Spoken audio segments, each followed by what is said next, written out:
So it just kind of pops up. And I'm sorry, my recorder cut off, so I got to pick up where I left off. So let me keep going. Anyway, and so it just kind of pops up, and, you know, people start hearing stuff, and, you know, it's stuff that no one else hears.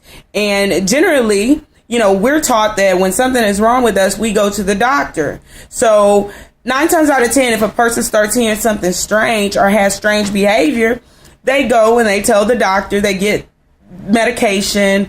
Basically, the medication helps, but like any illness, it more than likely progresses. They may get an MRI. What the MRI will show, or at least what I saw from looking at several different MRIs on the internet, is that it will show that some of the gray matter on the individual's brain has begun to disappear, and that, along with a couple of other things like enlarged, like, I don't know, areas in some part of the brain that I don't know, begins to be visible. The individual will then spend their life with a declining mental condition, no questions asked. Well, I have questions, right? Because something isn't right. I looked on schizophrenia.com, and it talked about the history of schizophrenia. Apparently, Ew. Okay. So apparently, in 1911, 9/11 is my birthday, by the way, ironically, right? Paul Eugene Bleuher coined the term schizophrenia. Since Bleuer's time, the definition for schizophrenia has continued to change. Scientists attempt to more accurately delineate the different types of mental diseases without knowing the exact causes of these diseases. Scientists can only base their classifications on the observation, meaning things that they saw, and some of the symptoms that have the tendency to occur together. That doesn't make sense. So basically, scientists have been giving people medication because some stuff happens that happens in the person before, but there's no way to confirm that the medication that they're giving them is helping them, and there's no way to identify their mental disorder for sure. Like, that doesn't make sense to me. So basically, scientists, researchers, doctors don't know exactly what causes schizophrenia. So basically, from what I've read, they're all guessing. There's no test for it. Since this disorder onsets around, let's say, 25 normally, there have been cases lately where they've found that it is being found in younger people. They say that individuals that have family members who have been diagnosed with the disorder are more likely to get it than others. But what if the disorder was given to certain people or certain individuals? Like, what if that were possible? What if someone, i.e., high-tech terrorists who have all of these advanced technologies, were actually giving this disorder to some people? Why would somebody do that? Like, that sounds like absolutely insane, right? Well, let me tell you what I found. So I did a little bit of research on John Forbes Nash Jr. He's the mathematician. And if you've ever seen the movie A Beautiful Mind, then know that it was based on him. He was like pure genius, right? He went to Carnegie, MIT. He went to Princeton. He developed the game theory. This guy was unbelievable with numbers, right?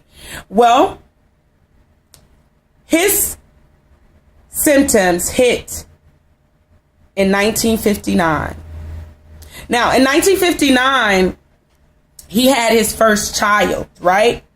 His first child. I think his wife got pregnant with his first child, or something happened like that.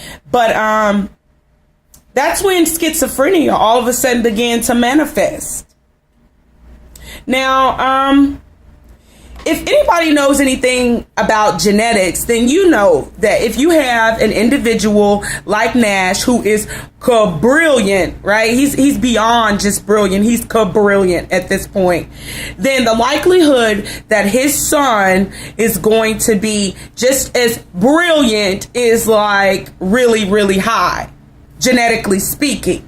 So when I read that, I immediately thought, like, man, that's crazy that schizophrenia would just pop up when his son was about to be born, or when his wife was pregnant with his son. Now, the National Institute of Mental Health says basically that scientists believe several genes are associated with an increased risk of schizophrenia, but that no gene causes the disease by itself, right? They can't say that, your gene or my gene or anybody's gene, they can't say that there's one specific thing that can basically say that this person is going to have schizophrenia.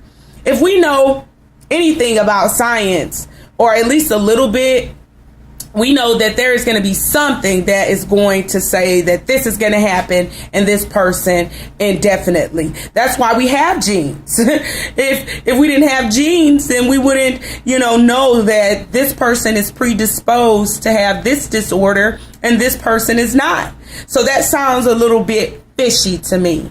In fact, recent research has found that people with schizophrenia tend to have higher rates of rare genetic mutations. Now, higher rates of rare genetic mutations. So even though they can't say that there's one gene that they can isolate that can say that this person or that person is going to have schizophrenia, they can confirm that for some reason genes are mutating faster in specific, in individuals that have schizophrenia. Now, I'm just going to stop right there, and I'm just going to ad-lib this and well, not really. I'm going to read off here. But anyway, if somebody were to do their jobs and just like find these high-tech criminals, they would be helping millions of people and million more to come. Just understand that this high-tech crime that I'm always talking about is a crime that has spanned over a long period of time, as long, or if not as long, as the diagnosis of schizophrenia. This organization that I'm always talking about is using advanced technology, and it's not the government like everybody thinks that it is, but instead it's this criminal organization, this terroristic network of people that are operating in the United States. And guess what? They start with children. They start with kids, specific children they start with, and they start by, basically imaginary friends, start by affecting their behaviors, dreams, ADHD. These things are not things that I am guessing. These are things that I have seen with my eyes, that these terrorists have told me. So I've heard, and this is what the research data has said without them even knowing it. Understand that one thing that I have known, one of the things that I realized after being a victim of this crime is that these high-tech terrorists want to put muzzles, or bits, better yet, bits like horses. They want you to still live, but they want you, if you are a smart person or a smart person that gets too loud, they want to definitely put that bit on you and lead you in the way that they want you to go. if they can't put the bit on you and lead you the way that they want you to go, which they can't do with certain people. People that are geniuses, that are smart, are cocky. 9 times out of 10, if they know the information, they have the knowledge, then it's going to be really difficult to try to guide them a specific way, especially when they crave knowledge. So if they catch you when you're young, when you're a wee baby and you are impressionable, and they introduce themselves into you, into your life at that time, then the likelihood of you resisting is not going to be likely at all. For myself, they didn't tell me about this crime or fuck with me until I was 25, about to go into the real workforce after graduating college. So they made a maneuver with me. They knew that I would have said something when I was a kid, so they made sure that they waited until I was most vulnerable, and now they want to try to play me off as crazy. We know better than that, though, right?